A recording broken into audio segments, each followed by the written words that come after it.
আজকে ছিল জামাই ষষ্ঠীর দিন। আমার বর বলল চলো একটু ঘুরে আসি। আমি ভাবিনি আমাকে ফোনের দোকানে নিয়ে আসবে। তো চলে এলাম এই দাদার দোকানে। এই যে দাদার দোকানটা দেখছো, যারা খড়দাতে থাকো তারা অনেকেই এই দাদাকে চিনে থাকবে। আর এই যে এই দাদাটারই হচ্ছে ফোনের দোকান।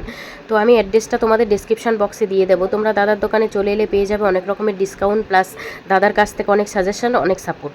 তো তোমাদেরকে আমি সবাইকেই বলবো যারা ফোন নিতে চাইছো বা যারা ফোন নেওয়ার প্ল্যান করছো একবার দাদার দোকানে এসে ঘুরে যেতে। তো আমি গেছিলাম দাদার দোকানে। তো আমি বলিনি দাদাকে আমি কি ফোন নেবো। দাদা আমাকে সাজেস্ট করলো, যেহেতু আমি ভিডিও বানাই দাদা সেগুলো দেখে, তো ওই জন্য বলেছিল আমাকে এই ফোনটা নিতে। এই ফোনটার অ্যাড অনেকেই দেখছো টিভিতে, মোবাইলে, সব জায়গায় দিচ্ছে, যেহেতু জলের মধ্যে দিলেও ফোনটা কিছু হচ্ছে না, প্লাস পড়ে গেলেও কিছু হচ্ছে না।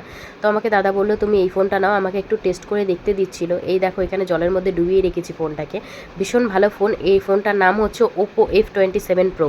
তো যারা যারা ভাবছো ফোন নেবে তারা একবার এসে এই দাদার দোকান থেকে ঘুরে যাবে। আর এই দাদার কাছ থেকে অনেক রকমের তোমরা ডিসকাউন্ট পেয়ে যাবে, আর ভ্যারাইটিস রকমের ফোন তোমরা তোমার পছন্দ সহ অনুযায়ী নিতে পারো।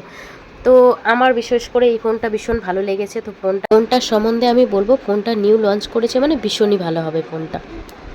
যে পেছনে ভাইগুলোকে দেখছো ওরাও একই ফোন নিতে এসছে। তো যে যে নেবে আমাকে কমেন্টে জানিও, আমি অ্যাড্রেস